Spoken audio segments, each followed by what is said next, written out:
తెలంగాణ రాష్ట్రం ఆవిర్భవించడం కంటే 1000% ఇప్పుడైతే మెరుగైనటువంటి విద్యుత్ సప్లై అయితే జరుగుతూ ఉంది కదా. మరి రైతులందరికీ విద్యుత్ సప్లైకి సంబంధించినటువంటి సరఫరాకు సంబంధించినటువంటి ఫ్రీ ఉచిత కరెంట్ ఇస్తున్నప్పుడు ఎవరు కట్టాలి? రాష్ట్రంలో విద్యుత్ ఉత్పత్తి అంత లేదు కదా. ఇతర ప్రాంతాల నుంచి కొనుగోలు చేస్తూ ఉన్నారు, ఇతర రాష్ట్రాల నుంచి కొనుగోలు చేస్తూ ఉన్నారు. అక్కడ ఉత్పత్తి అవుతున్నటువంటిది ఎంత, మన దగ్గర సప్లై అవుతున్నటువంటిది ఎంత కొన్నారు. జెన్కో ఎంత మన దగ్గర, తెలంగాణ జెన్కో అంటే ఎంత జనరేట్ చేస్తూ ఉంది, ఇది డిస్కమ్స్ ఎంత మేరకు దాన్ని వినియోగంలోకి తీసుకొస్తా ఉంది. ఈ ట్రాన్స్మిషన్ లాసెస్ ఉంటాయి, ట్రాన్స్మిషన్ లాసెస్ లో వచ్చినటువంటి నష్టం ఎంత, వీటన్నిటికి సంబంధించి అన్ని శాఖలు, ఇప్పుడు సివిల్ సప్లైలో ఉన్నటువంటి అప్పులు వాటిని కలపాలి, విద్యుత్లో ఉన్నటువంటి అప్పులు వాటిని అన్ని కలిపితే 1 లక్షల కోట్లు. కాబట్టి మనం ఏమంటామంటే ఖచ్చితంగా ఉంటుంది. ఇంకోటి మనం గుర్తుంచుకోవాలి, మీరు అడిగారు కాబట్టి చెప్తున్నాను. ఈ అప్పులు ఖజానా ఖాతా నిధులకు సంబంధించి లెక్కలు తీస్తున్నారంటే 5 సంవత్సరాల కాలం ఉంది. మనం ఇవన్నీ తీయడానికి ఇప్పుడు ఉన్నటువంటిది ఎక్కడ పోదు, ఆల్రెడీ ఉన్నటువంటివి ఉన్నాయి. సరే 1-2 ప్లేసుల్లో ఫైల్ ఎత్తుకపోయారు, కాలు పెట్టారు, గ్రిల్ తీశారు, వాటిని పట్టుకెళ్ళారు, ఇవన్నీ వస్తూ ఉన్నాయి. అవి అయిపోయినాయి. ఇప్పుడున్న ప్రభుత్వం హ్యాండ్ ఓవర్లోకి వచ్చింది కదా, వచ్చిన తర్వాత ఇవి ఎక్కడ పోవు కదా. మొదటగా సంక్షేమానికి సంబంధించి ప్రజలంతా ఇటువైపు చూస్తున్నప్పుడు, ఇది కర్ణాటక రాష్ట్రం కాదు కవిత గారు. కర్ణాటక రాష్ట్రంలో ఏంటంటే అక్కడ ఇలాంటి స్కీమ్స్ అంటే కాంగ్రెస్ పార్టీ ఇచ్చిన 5 గ్యారంటీలు, అక్కడ 5 ఇచ్చింది, మన దగ్గర 5 గ్యారంటీలు అనేది అంతకుముందు బీజేపీ పాలనలో అవి లేవు. కాబట్టి వాళ్ళు చెప్పారు ఇవాళగా రేపిస్తారు, వచ్చే సంవత్సరం ఇస్తారు అనేది ఉంటుంది. కానీ తెలంగాణలో ఏంటంటే ఈ స్కీమ్స్కి సంబంధించి ఆల్రెడీ ప్రజలు టేస్ట్ చేశారు, కొన్ని కంటిన్యూషన్లో ఉన్నాయి, చాలా వాటికి సంబంధించి కొంచెం పెంచారు, కొంచెం అటు ఇటుగా ఉన్నది వేరే విషయం. కాబట్టి ఆ కంటిన్యూషన్లో ఉండి ఆగిపోయినటువంటిది ఎప్పుడు అనేటటువంటిది ఇంకెప్పుడు అనేది ప్రజల్లో ఒక కుతూహలం ఉంటుంది. ఉదాహరణకు 2 రోజుల ముందు 3 రోజుల ముందు అకౌంట్లో పడే సమయంలో సరే హరీష్ రావు గారు మాట్లాడారనో, కంప్లైంట్ వెళ్ళిందనో ఏదో ఒకటి రైతు బంధు అయితే అకౌంట్లో రేపు పడతాయి, ఈ 2 రోజులు హాలిడేస్ వచ్చాయి కాబట్టి సోమవారం టింగ్ అని పడతాయి అన్నప్పుడు ఆ టింగ్ అనేదానికి అక్కడ టింగ్ అయిపోయింది. అది గంట కొట్టకుండా అక్కడే అయిపోయింది. మనం అనుకునేది అరే పడేది వేసేదాన్ని వీళ్ళు ఆపారు కదా. ఆ సమయంలో కాంగ్రెస్ పార్టీ ఇప్పుడు అధికారంలోకి వచ్చినటువంటి వాళ్ళు ఆ రోజు సభల్లో కానీ మీటింగ్లో కానీ మీరు ఆందోళన చెందొద్దు రైతులు, 9వ తారీఖు మనం వస్తున్నాం, రాగానే వేస్తున్నాం అని చెప్పి, అప్పుడు వాళ్ళు ఇస్తా అన్న 10కి తోడు 5 కలిపేసి 5,000 మీరే నష్టపోతారన్నారు. కాబట్టి ఈ అన్ని అంశాలు ప్రజల్ని కొంత ఏమైపోయిందంటే ఒక కుతూహలానికి గురి చేశాయి.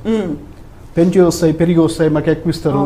వీళ్ళు ఆగరు. ఎందుకు ఆగారంటే నిన్న తీసుకున్నారు కదా, కాబట్టి ఆగరు. దీని మీద ఒక ప్రకటన వస్తే బాగుంటుంది. డబ్బులు ఎందుకు వెళ్ళాలని నేను అడగట్లా, మీరు ఎప్పుడు స్టార్ట్ అవుతాయి, ఒక 15 రోజుల తర్వాత మేము మొదటగా ఎకరం లోపు వాళ్ళకి వేస్తున్నాం, తర్వాత 3 రోజులు గ్యాప్ ఇచ్చి 2 ఎకరాల వాళ్ళకి వేస్తాం, లేదా 20 రోజులకి వేస్తాం, మీ వెసులుబాటును బట్టి. వాటికి సంబంధించి ఏదో ఒక ప్రకటన మొదటి క్యాబినెట్ తర్వాత నేను అనుకున్నాను. అసలు యాక్చువల్గా ముఖ్యమంత్రి గారే క్యాబినెట్ తర్వాత నేరుగా వచ్చి ఈ అన్ని అంశాలను కూడా ప్రస్తావిస్తూ ప్రజలకు చెప్తారనుకున్నాను. సరే మంత్రులు చెప్పిన దానిలో తప్పుందని నేను అనట్లేదు, వాళ్ళు చెప్పగలేదని చెప్పారు. అంటే ఇంకా కీలకంగా కూలంకషంగా చర్చించి చెప్తే బాగుండని నేను అనుకున్నాను. ఇప్పటికైనా మించింది ఏం లేదు. ప్రభుత్వం నుంచి ఎప్పటికప్పుడు ఒక్కొక్క స్కీమ్స్ 6 గ్యారెంటీలకు సంబంధించి కేటీఆర్ గారు ఎవరు అడిగారు అనుకుంటా, చట్టబద్ధత అంశం మనము మన గత ఇంటర్వ్యూలో కూడా మనం చెప్పాం. పొలిటికల్ వేదికల మీద మాట్లాడేది వేరుగా ఉంటుంది, అధికారంలోకి వచ్చిన తర్వాత క్యాబినెట్లో డిసిషన్ తీసుకున్నప్పుడు దానికి హోదాలో చట్టబద్ధత ఉంటుంది.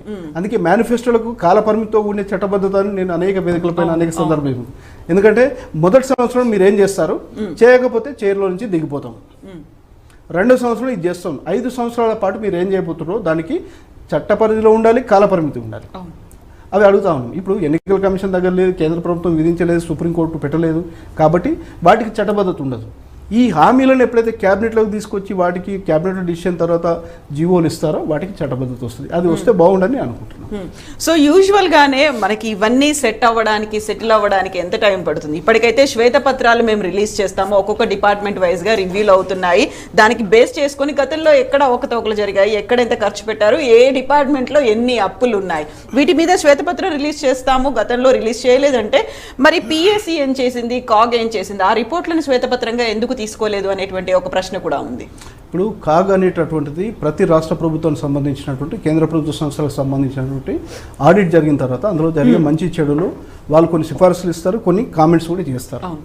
ఇందులో ఖర్చు ఎక్కువైంది, నాణ్యత లోపించింది, ఇక్కడ నిధులు తప్పుదారి పెట్టాయి, ఇందులో బాగా జరిగిందని ఇస్తూ ఉంటారు. వాటిపైన కూడా చర్చ జరగాలి.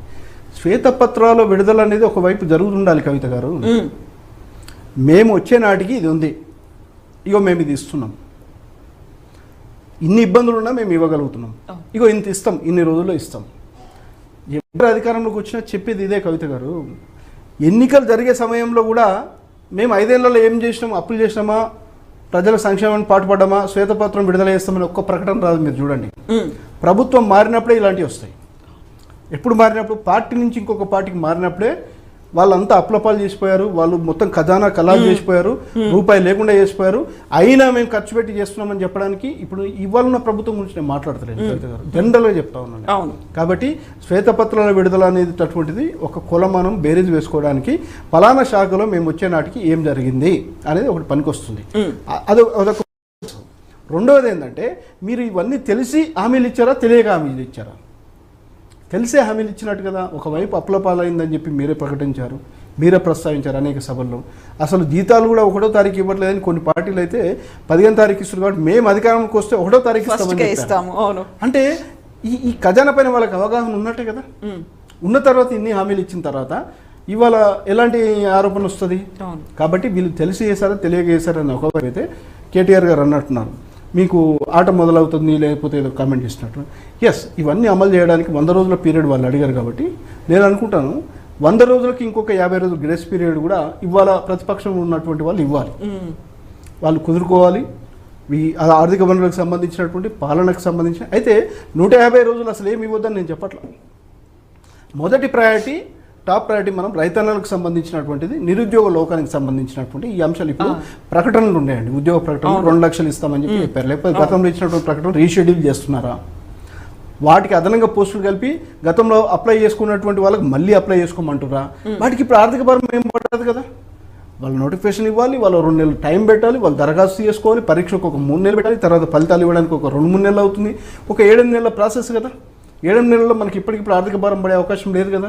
మేము 2 నెలలకు ప్రకటన చేయబోతున్నాము. 2 నెలల తర్వాత మేము ఇన్ని పోస్టులు పెంచబోతా ఉన్నాము. మీరు ఒక షెడ్యూల్ ఆల్రెడీ ఇప్పటికే ఇచ్చి ఉన్నారు, టైం టేబుల్ ఇచ్చి ఉన్నారు. వాటికి అనుగుణంగా గతంలో గ్రూప్ 2 ఉందండి, ఆల్రెడీ ఇచ్చి ఉన్నారు. గ్రూప్ 1 ఇచ్చారు, 2 సార్లు పరీక్ష పెట్టారు, క్యాన్సిల్ అయింది. గ్రూప్ 4 సంబంధించి ఉన్నాయి, డిఎస్సికి సంబంధించి పెట్టారు. ఇలా ప్రతి లేటెస్ట్గా నిన్న కూడా ఒక ఎగ్జామ్ పోస్ట్పోన్ అయింది కదా. అంటే అది మల్టీ ఎగ్జామ్స్ ఉన్నాయి, సేమ్ డే రోజు. కొంత అది మంచి నిర్ణయం. మనం ఏమంటున్నాం అంటే, ఒక అభ్యర్థి రాక వచ్చినటువంటి అవకాశం, ఒకే రోజు పరీక్షలు, ఒకటి సెంట్రల్ గవర్నమెంట్, ఒకటి బ్యాంకుదో, ఒకటి స్టేట్ గవర్నమెంట్ ఉంటే ఆ విద్యార్థి ఒక అవకాశం కోల్పోతాడు. నిజమే. నిరుద్యోగి ఏమవుతాడంటే, నాకు ఇది బాగా రాయలేకపోయిన అవకాశం ఉంటే అందులో వచ్చేదేమో ఒక ఆతృత ఉంటుంది, ఎమోషనల్ ఫీల్ అవుతాడు. ఆపర్చునిటీ ఇప్పుడు అసలే జాబులు లేవు, ఆ పెట్టేటటువంటి 6 నెలలకు 1 ఇయర్కి ఒకటి పెడితే 2 ఒకే రోజు పెడితే అవకాశాలు కోల్పోతారు కదా నిరుద్యోగ సోదరులు. అది అట్లాంటివి సేమ్ డేట్ రాకుండా చూసుకోవాల్సినటువంటి, అది పోస్ట్పోన్ చేయడం వల్ల తప్పుందని నేను ఏమనుకోవట్లేదు. ప్రభుత్వం మంచి నిర్ణయం తీసుకోవాలి. అది కూడా ప్రజావాణిలో వచ్చినటువంటి నిర్ణయం. ఇప్పుడు ప్రజాభవన్లో వచ్చి ప్రజావాణిలో ఇచ్చినటువంటి అభ్యర్థులు ఇచ్చినటువంటి దానికి మళ్ళీ బట్టి విక్రమార్క గారు అనుకుంటాను వెంటనే దానిపైన నిర్ణయం తీసుకొని పోస్ట్పోన్ చేసేటటువంటి విధంగా తీసుకున్నారు. అది మంచి నిర్ణయం, అలాంటివి ఉండాలి. అదే సమయంలో మీరు గతంలో ఇచ్చిన నోటిఫికేషన్లు పరీక్షలకు వెళ్ళే సమయంలో ఉన్నవి, పరీక్షలు అయి రద్దయినటువంటి వాటికి సంబంధించి ఎన్ని పోస్టులు అదనంగా పెట్టబోతున్నారు. కొంత సమయం మనం ఏమంటాం అంటే, అన్ని శాఖల నుంచి ఖాళీలు తెప్పించుకోవాలి, గతంలో ఉన్న వాటికి ఎన్ని పెంచబోతా ఉన్నారు, ఇదంతా పడుతుంది. కాబట్టి మీరు నోటిఫికేషన్ ఎందుకు ఇవ్వలేదు, డబ్బులు ఎందుకు ఇవ్వలేదు అని మనం అడగట్లే. దానిపైన ఒక క్లారిటీ ప్రజలకి అనేది నేను అనుకుంటున్నాను. సో ఇప్పుడు జాబ్స్ ఇస్తామంటున్నారు, కాకుంటే ఎలా ఇస్తారు అనేది చెప్పలేదు. ఎందుకంటే అక్కడ కీలకమైనటువంటి అంశం టీఎస్పీఎస్కి సంబంధించి అక్కడ చైర్మన్తో సహా మిగతా మెంబర్స్ అందరూ రాజీనామా చేశారు. బట్ గవర్నర్ దగ్గర అది పెండింగ్లో ఉంది. ఒక క్లారిటీ కావాలని తను అంటున్నారు. గతంలో జరిగినటువంటి లీకేజీలు కావచ్చు, పోస్ట్ మార్మెంట్లు, కేసులు, వీటన్నిటికీ బాధ్యత ఎవరు వహిస్తారు? మొత్తం అంతా టీఎస్పీఎస్సీ రద్దయిపోయిన తర్వాత అక్కడ పరిస్థితి ఏంటి అనేది ఇప్పుడు పెద్దల దగ్గర పెండింగ్ ఉన్నటువంటి అంశం, అది ఏం జరుగుతుందో ఒకటి. అవును, మనం ఏమంటామంటే అదంతా ప్రాసెస్ జరుగుతుంది ఇన్ డ్యూ కోర్స్. ఎక్కువ నెలలు వారాలు తీసుకుంటుందని నేను అనుకోవట్లేదు. మేడం గవర్నర్ గారు కూడా పుదుచ్చేరి, అక్కడ కూడా గవర్నర్ కాబట్టి ఇక్కడ 2 రోజుల కిందనే ఒక ప్రధానమంత్రి గారిది ప్రోగ్రామ్ తర్వాత వర్చువల్గా అయిన తర్వాత పుదుచ్చేరికి వెళ్ళినట్టున్నారు. రాగానే దానిపైన నిర్ణయం తీసుకుంటుండొచ్చు, అది ఒక విషయం, అంశం. మనం ఏమంటున్నామంటే వీటికి సంబంధించి విధానపరమైనటువంటి నిర్ణయం ప్రభుత్వం నుంచి ఏ విధంగా ఉండబోతుంది. ఒక 15 రోజుల్లో రీనోటిఫికేషన్ ఇస్తాము, అదనంగా పోస్టులు యాడ్ చేస్తాము, దరఖాస్తు చేసుకోలేనటువంటి నిరుద్యోగ సోదరులు మళ్ళీ దరఖాస్తు చేసుకోండి, మీరు ఇప్పటికే ప్రిపేర్ అయ్యి ఇబ్బంది పడ్డటువంటి వాళ్ళకు తిరిగి ఇలాంటి ఆందోళన రాకుండా మేము నిర్వహించబోతా ఉన్నాము. ఇప్పుడు ఏమైపోతుందంటే మేడం, చిన్న ఉద్యోగాలు, ప్రైవేట్ ఉద్యోగాలు ఉన్నటువంటి వాళ్ళు ఉద్యోగాలు వదిలేసి ఇంటి దగ్గర ఉన్నది లేనిది ఏదో తెచ్చుకొని అప్పు తెచ్చుకొని పాపం ఇక్కడ రూమ్లలో ఉండి నెలల తరబడి సంవత్సరాల తరబడి చదువుతారు. ఒకవైపు ఫీజులు కట్టాలి, ఒకవైపు వీళ్ళ తిండి తిప్పలు. అప్పటికి పెళ్ళైనటువంటి వాళ్ళు ఉంటే భార్య పిల్లలు వాళ్ళని మోసే బాధ్యత. వీటన్నిటికి తోడు పుస్తకాలు, కోచింగ్ సెంటర్లు వీటికి సంబంధించి మళ్ళీ ఉద్యోగంలో చేరాలన్నా తెలియదు, ఎగ్జామ్ పెడతారా ప్రిపేర్ అవ్వనో తెలియనటువంటి వాళ్ళు. రాసిన ఎగ్జామ్ 2-3 సార్లు రాయాలంటే ఎవరికైనా భారమే. ఈ అన్ని అంశాలు ఉన్నప్పుడు ప్రభుత్వం వైపు నిరుద్యోగ యువత, రైతులు ఏ విధంగా చూస్తూ ఉన్నారో, ఒక ముసాయిదాను దానికి సంబంధించినటువంటి ఎన్ని రోజులు ఏం చేయబోతున్నారు అనేది వేచి చూస్తున్నారు. మీరు ఎందుకు 2 లక్షలు ప్రకటించలేదని నేనేం అడగట్లేదు. మీరు గతంలో ఇచ్చినటువంటి వాటికి యాడ్ చేస్తారా, అదే ప్రకటన రీషెడ్యూల్ చేస్తారా, దాన్ని మొత్తం నల్ అండ్ వైడ్ చేసి మళ్ళీ కొత్త నోటిఫికేషన్ ఇస్తారా అనేటటువంటిది ఎక్స్పెక్ట్ చేస్తున్నారు. దీనిపైన కూడా ఇది కూడా 2 ఇయర్లీ మీరు అడిగారు కాబట్టి చెప్పాల్సి వస్తుంది. కానీ ఒక 15-20 రోజులు మినిమం వాళ్ళు చదువుకోవడానికి, వాటిపైన ఒక సమీక్ష చేయడానికి. కొత్తగా మంత్రులు ఎవరైతే ఉన్నారో బాధ్యతలు స్వీకరించినటువంటి వాళ్ళందరూ కూడా ఇంకా స్వీకరించలేదు బాధ్యతలు, తీసుకోవాలి. ఇంకా వాళ్ళు ఛాంబర్లో రావడం ఇవన్నీ చేయలేదు. ఒకరిద్దరు తప్పితే మిగతా వాళ్ళందరూ చేయలేదు. వాళ్ళు చేసిన తర్వాత ప్రిన్సిపల్ సెక్రటరీ స్థాయిలో ఉన్న పెద్ద అధికారులతోటి సమీక్ష సమావేశం పెట్టాలి, వాళ్ళకు ఒక అవగాహన రావాలి. అదేవిధంగా వీళ్ళు డాటా అడగాలని వాళ్ళు ఇవ్వడానికి వాళ్ళ దగ్గర ఉండదు. ఒక టీచర్ సంబంధించింది తీసుకుంది, ఎందుకంటే ఎక్కువ డిఎస్సికి సంబంధించినటువంటి జాబ్లు అంటారు కాబట్టి ఆ విద్యాశాఖకు సంబంధించినటువంటి మంత్రి ఇప్పటివరకు ఎవరికి అలాట్ చేయలేదు. అది ముఖ్యమంత్రి గారి దగ్గరనే ఉంది. ముఖ్యమంత్రి గారు నేరుగా దాన్ని రివ్యూ చేయాలి. తర్వాత డిఈఓలకు, ప్రిన్సిపల్ సెక్రటరీ ద్వారా డిఈఓలకు మీ జిల్లాలో ఉన్న పాఠశాలలన్నీ, అందులో ఉన్నటువంటి ఖాళీలన్నీ, అందులో ఏ సబ్జెక్ట్ ఖాళీలు ఉన్నాయి, రోస్టర్ ప్రకారం ఇప్పుడు ఏ క్యాస్ట్కి వస్తుంది, అవన్నీ తెప్పించిన తర్వాత ఇదంతా చేయడానికి ప్రాసెస్ టైం పడుతుంది.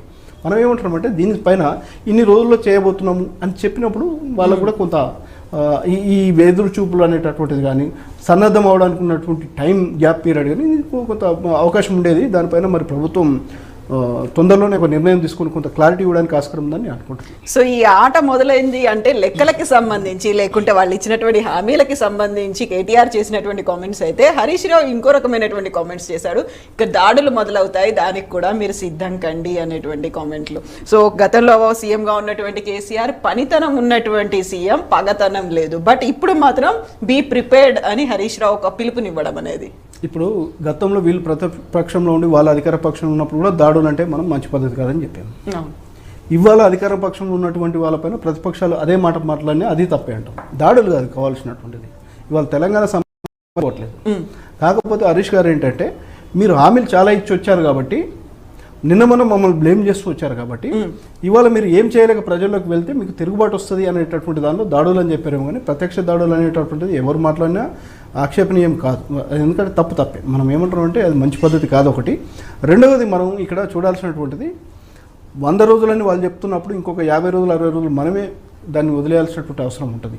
ఎందుకంటే పాలన అనేటటువంటిది పూర్తి స్థాయిలో వీళ్ళ చేతుల్లోకి రావాలంటే సమయం పడుతుంది. ఈలోపు నిన్న మొన్న ఏదైతే 2 అంశాలను ఏదైతే అమల్లోకి తీసుకొచ్చారో, ఎక్కువగా ఫైనాన్షియల్ బర్డెన్ లేనటువంటివి.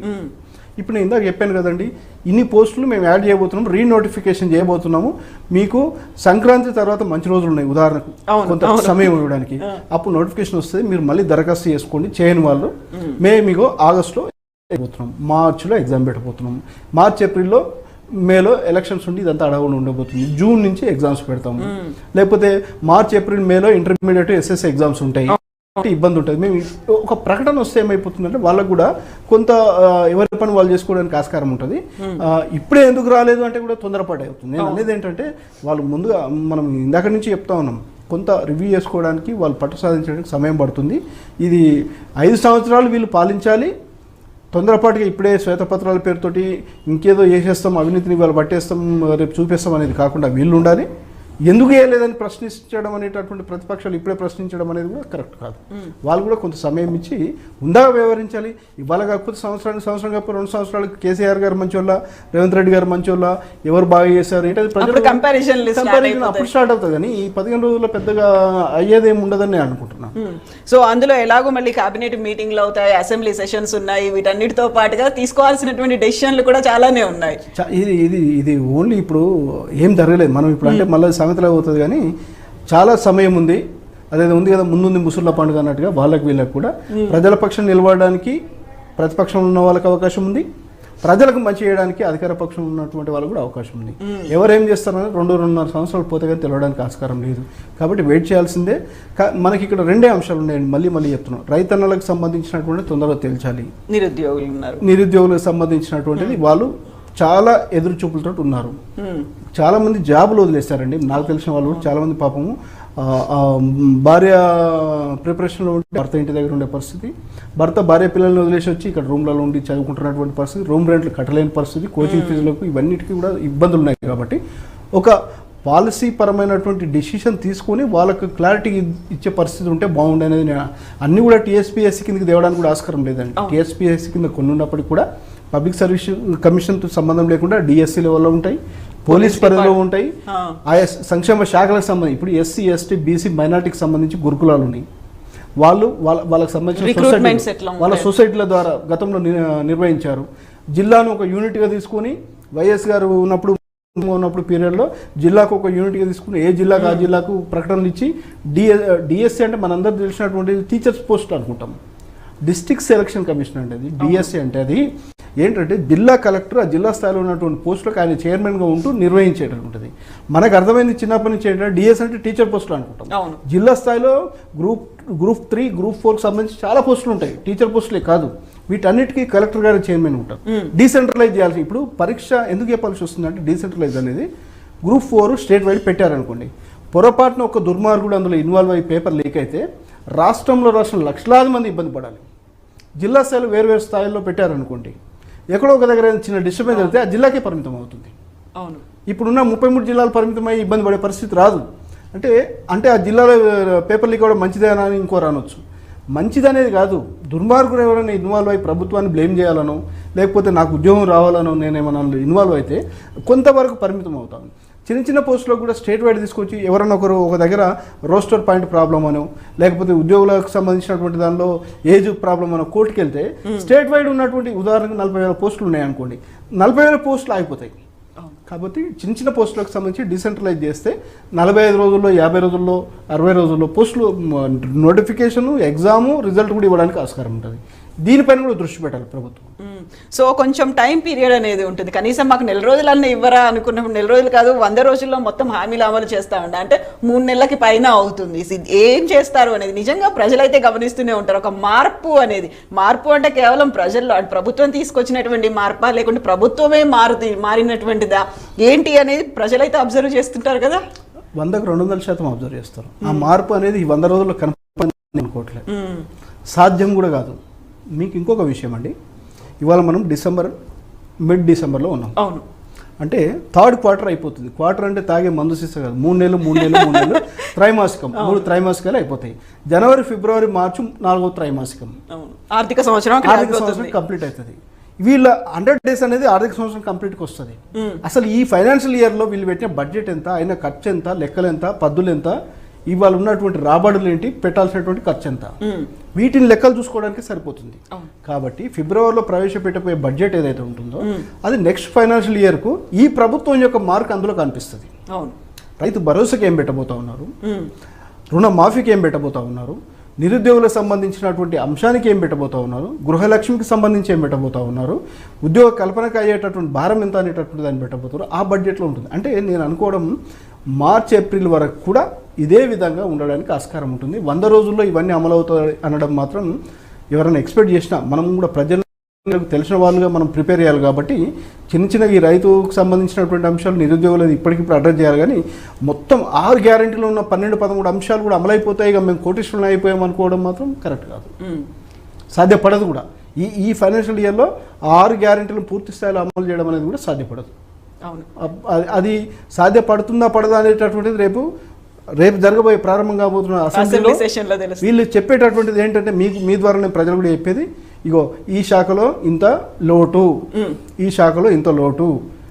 ఏం లేదని మన ఇంట్లో ఎవరైనా తిండికో లేకపోతే ఇంకేదైనా శుభకార్యానికి వచ్చినప్పుడు మేము ఆల్రెడీ అప్పులో ఉన్నాము, 2 లక్షలు అప్పులో ఉన్నాము, ఇవాళ మేము ఏడ పెళ్లి చేస్తాం అనేటటువంటి అక్కడ ఏం కనపడుతుంది, మన దగ్గర డబ్బులు లేవు, మేము చేయలేము అనే పరిస్థితి. కాబట్టి ఈ ప్రభుత్వం కూడా ఏంటంటే మొత్తం లోటు బడ్జెట్ ఉంది, మైనస్లో ఉన్నాం, మేము పెట్టలేము అనేటటువంటి విధంగా ఒకటి ఫోకస్ చేయడానికి ఆస్కారం ఉంటుందని నేను అనుకుంటున్నాను. ఎందుకంటే వీళ్ళు 2-3 అంశాలను చూడండి. సివిల్ సప్లై చూడండి మీరు. అవును, విద్యుత్ అయిపోయిన తర్వాత సివిల్ సప్లైస్ తెరపైకి తీసుకొచ్చారు కదా. రేపు జరిగే సభలో కూడా ఒక్కొక్క శాఖకి సంబంధించి వీళ్ళకి అందినటువంటి సమాచారం ఇవన్నీ మైనస్లో ఉన్నాయి కాబట్టి అంటే ఇప్పుడే ఎక్స్పెక్ట్ చేయకండి అని అర్థం. సో దీంతో పాటుగా ఇప్పటికే రివ్యూ మీటింగ్లు అవుతున్నాయి కాళేశ్వరానికి సంబంధించి, మేడిగడ్డ మీద అక్కడ ఏం జరిగింది అనేది ఒక ఎంక్వైరీ చేయాలి అనే దాంతో పాటుగా అవకతవకలు ఎక్కడ జరిగాయి అనేది వీటన్నిటి మీద కూడా దృష్టి అయితే ఉంటుంది. అట్ ద సేమ్ టైం కావాల్సినటువంటి కొన్ని డెసిషన్స్ తీసుకుంటారు. బెల్ట్ షాపులకు సంబంధించినటువంటి ఒక డెసిషన్ తీసుకున్నట్టుగా ఇలాంటి డెసిషన్స్ అయితే ఉంటాయి, కానీ 6 గ్యారంటీ స్కీమ్లకు సంబంధించి ఇప్పుడే ఎక్స్పెక్ట్ చేయకూడదు. చేసే అవకాశం ప్రజలకు ఉంటుంది, కానీ ప్రభుత్వం దగ్గర అంత సానుకూలంగా లేదని ఆ స్కోప్ పెద్దగా ఉండదు. ఒకటండి, కాళేశ్వరం సంబంధించి కానీ ఇంకోటి చేసిన అవినీతి జరిగితే ఎవరినైనా లోపలేస్తాం. అది ఎవరు ఏం వీళ్ళను ఎక్కువ వాళ్ళు తక్కువ అని చెప్పడానికి లేదు. అదంతా సమయం పడుతుంది, మీ చేతిలో ఉంది. మనం ఇంకా ఓపెన్గా మాట్లాడుకోవాలంటే అవన్నీ ఆరోపణలు వచ్చాయనే కదా వాళ్ళు ఇంట్లో కూర్చున్నారు. ప్రజలు ఇవాళ వాళ్ళను సరే 2% తోట 5% ఎన్ని సీట్లు అని పక్కన పెడితే ఇవాళ వాళ్ళు పక్కకు జరిగారు, పక్కకు ప్రజలు జరిపారు, మీకు అవకాశం ఇచ్చారు, వీటిని తేల్చుకుందరు. కానీ దానికన్నా ముందు అడ్రస్ చేయాల్సినటువంటి ప్రజలు మీ వైపు చూస్తున్నారు. ప్రజలు మీ వైపు చూస్తున్నప్పుడు వాళ్ళని మీరు ఏ విధంగా కన్విన్స్ చేస్తారు వాటిని? ఎందుకంటే ఇంతకాలం బీఆర్ఎస్ వాళ్ళు ప్రజలకు వెళ్ళడానికి గన్మెన్లను పెట్టుకున్నారు, సెక్యూరిటీ పెట్టుకున్నారు, ఇవన్నీ చేశారన్నారు. రేపు మీరు వెళ్ళడానికి అలాంటి పరిస్థితి వస్తుందేమో అని చెప్పి హరీష్ గారు అన్నారేమో అనుకుంటున్నాను. అంటే పాలకపక్షంగా ఉన్నటువంటి వాళ్ళపైన బాధ్యత ఎక్కువగా ఉంటుంది. ఇచ్చిన మాటను కనుక నిలబెట్టుకోకపోతే ప్రజల నుంచి రివోల్ట్ అవుతారు. మీరు విన్నారో లేదో మనం కూడా చూసాం, ఒక మహిళ మనకు ప్రగతి భవన్ దగ్గర ఇవాళ ఉన్నటువంటి ప్రజాభవన్ పేర్చుకుంటున్నటువంటి దగ్గర నిన్న గేట్లు తీశారు, ఇవాళ గేట్లు పెట్టారు, ఏం తేడా ఉంది పాలనలో అన్నది.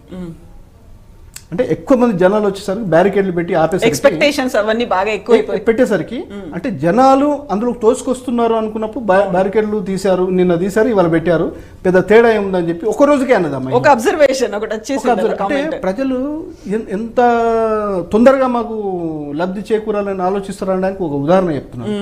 కాబట్టి ఇప్పుడు పాలక పక్షంలో ఉన్నటువంటి వాళ్ళు 100 రోజుల తర్వాత కూడా సరైనటువంటి విధంగా ప్రజలకు ఈ అంశాలను తీసుకెళ్ళకపోతే వీళ్ళు ప్రజలకు వెళ్ళడానికి ఇబ్బంది అవుతుంది. ఎగ్జాక్ట్లీ. కాబట్టి దాన్ని కూడా దృష్టిలో పెట్టుకోవాలి. ఎస్ అండి, thank you so much Venugopal Reddy గారు. థ్యాంక్ యూ అండి. That's all with doctor Venugopal Reddy గారు. Stay tuned. This is Kavitha signing off.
Main ready.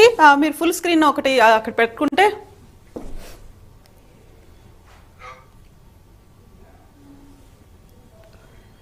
అందులో ఆయన ఏమంటున్నారంటే మన ట్యాక్స్ అనేవి కొంచెం పెట్టించండి అని doctor Venugopal Reddy political analyst అలా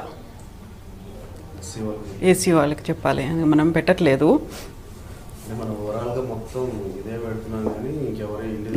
ఇంకేం పెట్టట్లేదు, అదే పెట్టాలి. వస్తుంది అది ట్యాక్స్ వెతుక్కుంటే.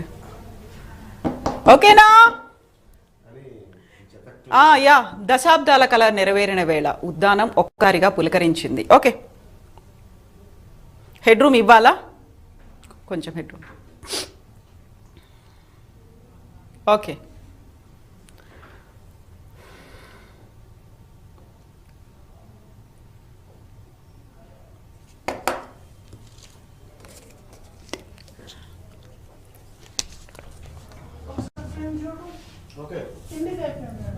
నేను కింద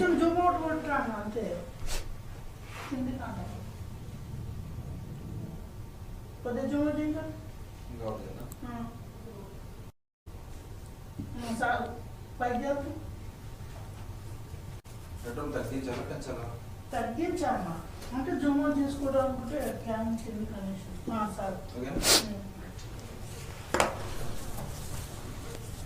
ఓకే.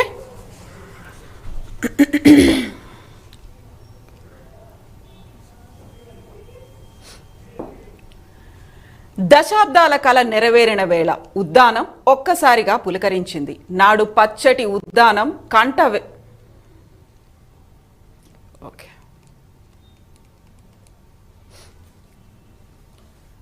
దశాబ్దాల కళ నెరవేరిన వేళ ఉద్దానం ఒక్కసారిగా పులకరించింది. నాడు పచ్చటి ఉద్దానం కంట వెచ్చగా జారిన కన్నీటి బొట్లు నేడు జగనన్న చేసిన శాశ్వత పరిష్కారానికి ఆనంద బాష్పాలను రాల్చాయి. దశాబ్దాలుగా గుండెలు పిండేసే కిడ్నీ బాధితులకు చెక్ పెట్టి వారి ఆయువుకు ఊపిరి పోశారు. ఐదోతనం కోల్పోయిన తల్లులు, అమ్మా నాన్నలకు దూరమైన పిల్లలకు శాశ్వత పరిష్కారం చూపిన జగనన్నకు ఉద్దానం ప్రజలు చేతులెత్తి మొక్కుతున్నారు. ఉద్దానానికి సీఎం జగన్ ఊపిరి ఎలా పోసారో ఒకసారి చూద్దాం.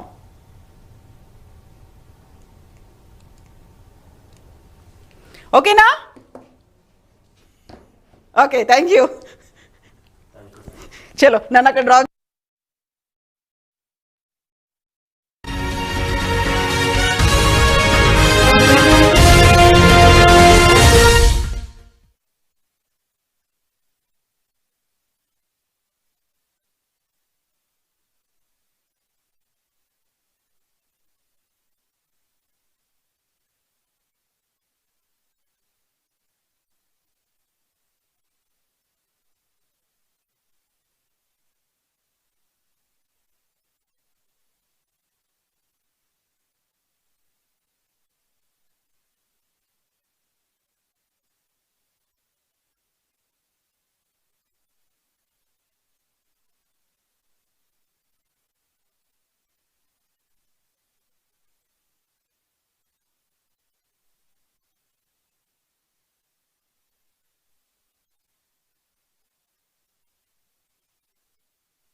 వీళ్ళను ఎక్కువ వీళ్ళలో మేము చేస్తూ వెళ్తున్నారు అనేది. మూడవది కూడా ఇప్పుడు మనం చూడాల్సినటువంటిది ఏంటంటే 6 గ్యారంటీలు పూర్తిగా 100 రోజుల్లో మేము అమలులోకి తీసుకొస్తాము, అమలు చేసి తీరుతాము అని చెప్పి చెప్తున్నటువంటిది. ఇప్పుడున్నటువంటి పరిస్థితుల్లో ప్రభుత్వానికి ఖచ్చితంగా ప్రతిపక్షం నుంచి, ఈరోజు బీఆర్ఎస్ ప్రతిపక్షంలో ఉంది కాబట్టి మొదటగా వచ్చినటువంటి ప్రకటనను మనం ఖచ్చితంగా స్వాగతించాలి. వాళ్ళు ప్రభుత్వంలో వచ్చి కొంత కోలుకోవడానికి, కుదురుకోవడానికి, అవగాహన చేసుకోవడానికి, ఇదంతా కొంత క్వశ్చన్ పీరియడ్ ఉంటుంది.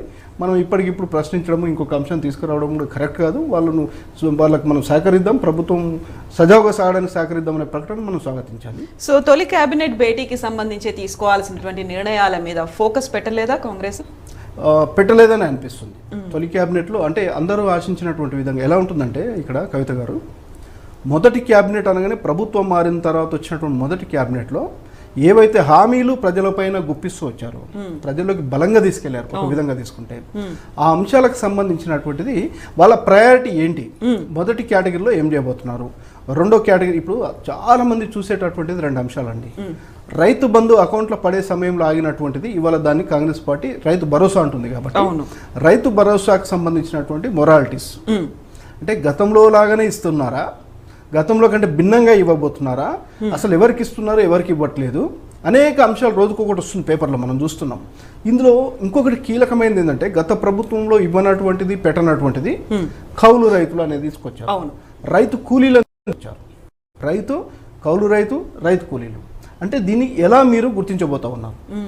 ఒక అద్దె ఎకరం ఉన్నటువంటి రైతు కూడా రైతే, అతను ఇంకొక ఎకరం కౌలుకు తీసుకుంటాడు, కౌలు రైతు అవుతాడు. ఈ 1.5 ఎకరాన్ని నాటు వేసినాకనో సాగు వేసినాకనో పక్కనున్న పొలంలో కూలీకి వెళ్తాడు, రైతు కూలీ అవుతాడు. అతనే రైతు, అతనే కౌలు రైతు, అతనే రైతు కూలీ. అంటే తన అద్దె ఎకరం పొలం మీదనో 2 ఎకరాల పొలం మీదనో పూర్తి స్థాయిలో ఆధారపడలేడు. గ్రామంలో ఉంటారు కాబట్టి తనకు అనేక అంశాలపైన వాటిలో ఉన్నటువంటి పని దొరికిన దాన్ని బట్టి అతను వెళ్తూ ఉంటాడు. ఈ 3 కేటగిరీలో అతను వస్తూ ఉంటాడు. మరి అతను అద్దె ఎకరం రైతుగా చూస్తారా, కౌలు రైతు 2 ఎకరాలు తీసుకున్నాడు కాబట్టి చూస్తారా, 15 రోజులు కూలీకి వెళ్ళాడు కాబట్టి రైతు కూలీగా చూస్తాడా? ఇవి చేయాలి. అంటే ఇవన్నీ కూడా ప్రభుత్వం నుంచి రావాలి.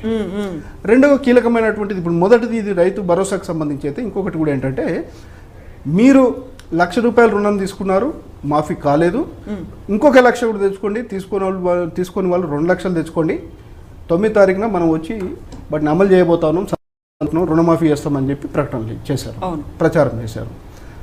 ఇవాళ ఎందుకు చేయలేదనేది కాదు మనం ప్రశ్నించేది, మీరు ఎప్పుడు చేయబోతున్నారనే ఒక ప్రకటన రావాల్సినటువంటి అవసరం ఉంది. ఇప్పుడు ఎలక్షన్ కోడ్ వచ్చిన తర్వాత అండి, మీకు తెలియని విషయం కాదు, ఒక్కసారి షెడ్యూల్ వచ్చిన తర్వాత ఒక్క నయా పైసా కూడా ప్రభుత్వ బ్యాంకు నుంచి రైతులకు రుణాలు కానీ, రైతు రుణం కింద కానీ, ఇంకొక దాని కింద క్రాప్ లోన్స్ కింద కానీ ఇవ్వరు. ఎందుకంటే ప్రభుత్వ బ్యాంకులు ప్రభుత్వ పాలసీలకు సంబంధించినటువంటి కోడ్ అందులోకి వస్తుంది కాబట్టి ఆ సమయంలో ఇవ్వరు. అంటే అంతకన్నా ముందుకు తీసుకున్నటువంటి మీరు కట్ ఆఫ్ డేట్ ఏం పెడతారు? గతంలో కూడా కేసీఆర్ గారు అధికారంలోకి వచ్చి 2వ సారి వచ్చిన తర్వాత దాదాపు 9 నెలలు ₹1 లోన్ ఇవ్వకుండా, ఏ రోజైతే వీళ్ళు కట్ ఆఫ్ డేట్ పెట్టారో ఈ 9 నెలల పీరియడ్ను కూడా కలుపుకొని కట్ ఆఫ్ డేట్ పెట్టి దాని తర్వాత లోన్లు డిస్బర్స్మెంట్ చేశారు. అంటే 2018లో మీరు ప్రకటిస్తే 2019 జనవరి 6 తారీఖు నుంచి తీసుకున్న లోన్లు రుణమాఫీ కిందికి రాలేదు. మీరు 5 తారీఖు వరకు పెట్టారు కట్ ఆఫ్. 5 తారీఖు నుంచి 6 నెలల ముందు తీసుకుంటే ఒక్క లోన్ కూడా ఇవ్వలేదు, ₹1 కూడా లోన్ ఇవ్వలేదు. ప్రభుత్వము ప్రజలతోటి ఇలాంటి ప్రక్రియలు చేయదు.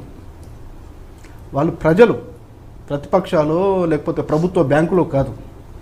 మీరు ఇప్పుడున్నటువంటి ప్రభుత్వం కూడా ఏంటంటే, మీరు ఎప్పుడు కట్ ఆఫ్ డేట్ పెట్టబోతా ఉన్నారు? మీరు గెలిచిన రోజు నాటికా, ఎన్నికల కోడ్ వచ్చిన రోజు నాటికా, గత ప్రభుత్వం రాజీనామా చేసిన నాటికా, లేకపోతే మీరు మాఫీ చేసే రోజు వరకు కూడా తీసుకున్న రుణాలను ఇవ్వబోతున్నారు అనేది మొరాలిటీ. మనము ఎందుకు రుణమాఫీ చేయలేదని నేను అడగట్లేదు, ఇక్కడి నుంచి మీరు గుర్తుపెట్టుకోవాలి. చూసే వీక్షకులు కూడా అప్పుడైనా వీళ్ళు మొదలు పెట్టారు ఇలాంటిది కాదు, మనకు భజన కావాల్సినటువంటి. మనం ఏం చెప్తా ఉన్నాం ఈరోజు అంటే, ప్రజలకు ఒక క్లారిటీ కావాలి. మీరు ఎప్పటిలోపు ఇస్తారు, ఎంత ఇస్తారు, ఏంటి?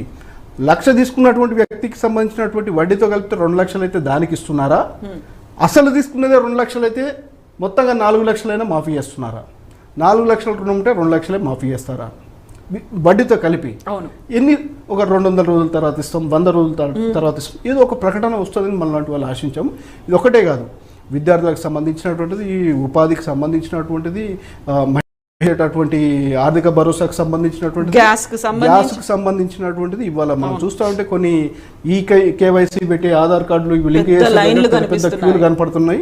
ఇంకోటి మనం చూడాల్సినటువంటిది ఉద్యోగ నియామకాలకు సంబంధించి ఇవన్నీ అంశాలు. వాస్తవానికి కవిత గారు 10 సంవత్సరాల తర్వాత అధికారంలోకి వచ్చారు. కొంతమంది మంత్రులకు ఎక్స్పీరియన్స్ ఉంది, కొంతమంది మంత్రులు ఇదివరకు మంత్రులు కాలేదు. వాళ్ళు ఈవెన్ ముఖ్యమంత్రి గారు ఈ రోజు ఉన్నటువంటి రేవంత్ రెడ్డి గారు కూడా గతంలో మంత్రి కాదు. కొంత పాలనాపరమైనటువంటి అంశాలు ఉంటాయి, వాళ్ళకు కొంత సమయం పడుతుంది. అధికారులను గతంలో ప్రభుత్వంలో కీలకంగా ఉన్నటువంటి వాళ్ళని కాకుండా వీళ్ళు వేరే వాళ్ళని టీం పెట్టుకుంటారు. ఎవరు వచ్చిన అధికారంలో టీం పెట్టుకుంటారు. ఎందుకంటే గతంలో ఉన్నటువంటి వాళ్ళ నమ్మకంగా ఉంటే వీళ్ళు తీసుకున్న డిసిషన్స్ వాళ్ళకి వెళ్ళి ఇందులో ఉన్న లోటుపాట్లు కూడా బయటపడతాయి. కాబట్టి ఇదంతా కొంత టైం పడుతుంది సెట్ అవ్వడానికి. అది సెట్ చేసుకోండి, మనం దాని గురించి ఇబ్బంది లేదు. ఇవాళ ఎందుకు చేయలేదని మనం అడగట్లేదు. మీరు ఎప్పుడు చేయబోతున్నారు అనేటటువంటి మేము చేయడానికి సిద్ధంగా ఉన్నాం. ఇచ్చినటువంటి హామీలన్నిటి కూడా చట్టబద్ధత కల్పించాం, క్యాబినెట్లో అప్రూవల్ చేసినాం. మేము ఎన్నికల సమయంలో మాట్లాడేటటువంటి దానికి చట్టబద్ధత ఉండదండి కవిత గారు. అంశం ఎప్పుడైతే వాళ్ళు ఇచ్చినటువంటి హామీలు క్యాబినెట్లోకి వచ్చి డిస్కషన్ జరిగి క్యాబినెట్ ఆమోదం పొందుతుందో అప్పుడు ఇవాళ కాకుండా రేపన వస్తుంది అనేటటువంటి భరోసా ప్రజలకు కలుగుతుంది. ఆ భరోసా కల్పించడంలో ఇప్పుడున్నటువంటి ప్రభుత్వం మొదటి క్యాబినెట్లో కొంతమేరకు డిస్కషన్ జరగలేదని నేనేం చెప్పట్లేదు. మనకు అన్ని విషయాలు కూడా బయటకు రావు. జరుగుంటే ఖచ్చితంగా ప్రజలకు చెప్పేవాళ్ళు. నేను అనేది ఏంటంటే జరగలేదనడానికి ఆస్కారం లేదు. ఒకవేళ జరుగుంటే ఇన్ని కీలకమైన అంశాలు మేము డిస్కస్ చేశాము, ప్రజలు ఆందోళన చెందొద్దు, మేము ఇస్తామని చెప్పేటటువంటి అవకాశం ఉంది. ఇంకొక ప్రకటన ఏమొచ్చిందండి కవిత గారు, మనం చూసాం కదా, రైతు భరోసాలో ఇచ్చినటువంటి అమౌంట్ ప్రకటించినటువంటి వేరుగా ఉంది. ఇవాళ రైతు బంధును యథావిధిగా మొదటగా మేము విడుదలయ్యమని ఆర్డర్స్ ఇచ్చాము అనేటటువంటి ప్రకటన. అంటే పాత దాని ప్రకారమే ఇస్తున్నారా? ఎన్ని ఎకరాల వరకు ఇస్తున్నారు? అందరికి ఇస్తున్నారా? గతంలో ఇచ్చినటువంటి విధంగా 10,000 ఇస్తున్నారా? 10,000 స్కీమ్లో ఉందా? 15,000 స్కీమ్. అంటే 10,000 స్కీమ్ అంటే 5,000 మనకు ఉన్నటువంటిది కదా, వర్షాకాలం పంట కింద యాసంగి కింద ఇది ఉంది కదా. ఒకవేళ 15,000 స్కీమ్ అయితే ఇప్పుడు 7,500 పడుతుందా ఎకరానికి? 5,000 పడుతుందా? ఈ అంశాలు ప్రభుత్వం కొంత చెప్పాల్సినటువంటి అవసరం ఉంది. గతంలో విడతల వారికి ఇచ్చేవాళ్ళు. ఎకరం లోపు ఉన్నటువంటి వాళ్ళకు మొదటి రోజు, ఎకరం నుంచి 2 ఎకరాలు ఉన్న వాళ్ళకు 2-3 రోజులు, తర్వాత 2 ఎకరాల పైన ఉన్నటువంటి వాళ్ళకు ఇంకొక 2 రోజుల తర్వాత, 5 ఎకరాల వరకు క్లోజ్ చేసుకుంటే ఇట్లా స్లోగా వచ్చేవాళ్ళు. మీరు ఒకేసారి అన్ని మొత్తం డబ్బులు అందరికీ వేయబోతున్నారా? లేకపోతే నెల రోజుల వ్యవధిలో వేస్తారా? ఆర్థికపరమైనటువంటి అంశాలు ముడిపడి ఉన్నాయి కాబట్టి మేము కొంత సర్దుకోవాలి కాబట్టి 100 రోజుల్లో వేస్తామని చెప్తారా? అంటే ఈ రోజున పరిస్థితుల్లో రైతులంతా కూడా దున్ని ఈరోజు ప్రభుత్వం వైపు సాయం కోసం చూస్తున్నటువంటి వాళ్ళు. ఒకవేళ ఇది ఎప్పుడు వస్తుందో తెలిస్తే వాళ్ళు ఆల్టర్నేట్ చూసుకుంటారు. దానికి సంబంధించి పక్కన ఎక్కడ బ్యాంకులో పాస్బుక్లు ఉన్నాయి, వాళ్ళు రుణాలు ఇచ్చే పరిస్థితి లేదు, అవన్నీ బయటకు రావాలి, క్లియర్ అయితే రాదు. ప్రభుత్వం ఇస్తుందా, మేము తెచ్చుకోవాలనేటటువంటి కన్ఫ్యూజన్ ఉంటుంది. అందుకే మనం ఏమన్నామంటే మొదట్లోనే క్లియర్గా చెప్పాము. మీరు ఎందుకు ఇవ్వలేదు మనం ప్రెజర్ చేసో ప్రశ్నించట్లేదు. మీరు ఎప్పుడు ఇవ్వబోతున్నారు అని చెప్పుంటే క్లారిటీగా కొంతవరకు ఈ కన్ఫ్యూజన్ ఉండేది కాదు. ప్రతిపక్షాల నుంచి కూడా ప్రెజర్ బిల్డప్ కాదు, చర్చోపచర్చలు జరగడానికి కూడా ఆస్కారం ఉండేది కాదు. సో ఇక్కడే ఒక కీలకమైనటువంటి ప్రశ్న వస్తుంది. ఆర్థిక భారం అనుకుంటున్నారా, లేకుంటే గతంలో జరిగినటువంటి లెక్కలు ఏమున్నాయి అనేది తవ్వి తీస్తున్నారా? లెక్కలు వేసుకున్న తర్వాత హామీలు ఇస్తారా, హామీలు ఇచ్చి లెక్కలు వేసుకుంటారా అనేటువంటి ఒక ప్రశ్న కూడా ఖచ్చితంగా అండి. లెక్కలు వేసుకోవాల్సిందే. ఈ లెక్కలు వేసుకున్న తర్వాత మేము ఇంప్లిమెంట్ చేస్తామనేది హామీలు ఇవ్వకముందు కూడా తెలియాలి కదా. అవును, ఆర్థిక పరిస్థితి రాష్ట్రంలో సరే ఎన్ని లక్షల కోట్లని పక్కన పెడితే చూచాయగా మీడియాలో వస్తున్నటువంటి స్పెక్యులేషన్ ప్రతిపక్షాలు చేస్తున్నాయి 5 లక్షల కోట్లు అంతకు మించినట్టు అని చెప్తున్నారు. 5 లక్షల కోట్లు ఈ అమలు చేసే స్కీమ్స్కే అయి ఉంటే సరే, అందులో కాళేశ్వరం ఎక్స్ట్రా యాడ్ అయింది, అది 1,80,000 కోట్ల పక్కన పెడితే అంతకు మించి ఇచ్చినటువంటి హామీలకు మరి ఆర్థిక పరిస్థితి ఏ విధంగా సహకరిస్తుందని చెప్పి ఇవ్వగలిగారు? దాన్ని సర్దుకోవాలనుకున్నప్పుడు అవినీతి జరిగిందా తీయాలి బయటకు, ఇచ్చినటువంటి దానిలో తప్పుడు లెక్కలు ఉన్నాయా తీయాలి బయటకు. ఉదాహరణకు ఎలక్ట్రిసిటీకి ఇంత బకాయిలు పడ్డారని చెప్తా ఉన్నారు. అవును, అవన్నీ బకాయిలు కలిపితేనే కదా ఇక్కడ అప్లై అయినటువంటిది.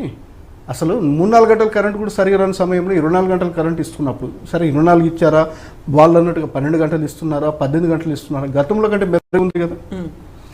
తెలంగాణ రాష్ట్రం ఆవిర్భవించడం కంటే 1000% ఇప్పుడైతే మెరుగైనటువంటి విద్యుత్ సప్లై అయితే జరుగుతూ ఉంది కదా. మరి రైతులందరికీ విద్యుత్ సప్లైకి సంబంధించినటువంటి సరఫరాకు సంబంధించినటువంటి ఫ్రీ ఉచిత కరెంట్ ఇస్తున్నప్పుడు ఎవరు కట్టాలి?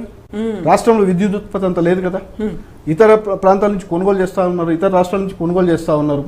అక్కడ ఉత్పత్తి అవుతున్నటువంటిది ఎంత, మన దగ్గర సప్లై అవుతున్నటువంటిది ఎంత కొన్నారు? జెన్కో ఎంత మన దగ్గర, తెలంగాణ జెన్కో అంటే ఎంత జనరేట్ చేస్తూ ఉంది, ఇది డిస్కమ్స్ ఎంత మేరకు దాన్ని వినియోగంలోకి తీసుకొస్తా ఉంది.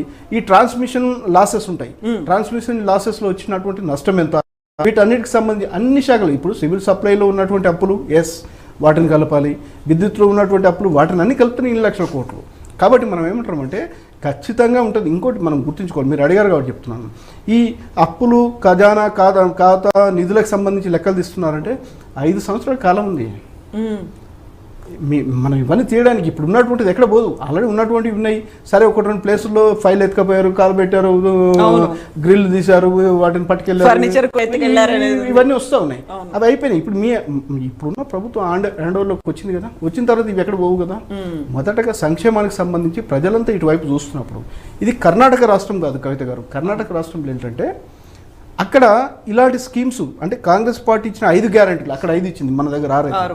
5 గ్యారంటీలు అనేది అంతకుముందు బీజేపీ పాలనలో అవి లేవు.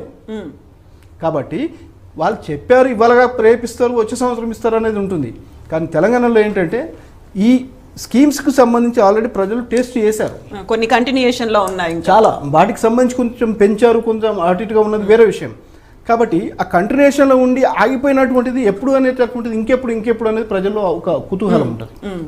ఉదాహరణకు 2 రోజుల ముందో 3 రోజుల ముందో అకౌంట్లో పడే సమయంలో సరే హరీష్ రావు గారు మాట్లాడారనో, కంప్లైంట్ వెళ్ళిందనో, ఏదో ఒకటి రైతు బంధు అయితే అకౌంట్లో రేపు పడతాయి, ఈ 2 రోజులు హాలిడేస్ వచ్చాయి కాబట్టి సోమవారం టింగ్ అని పడతాయి అన్నప్పుడు ఆ టింగ్ అనేదానికి అక్కడ టింగ్ అయిపోయింది.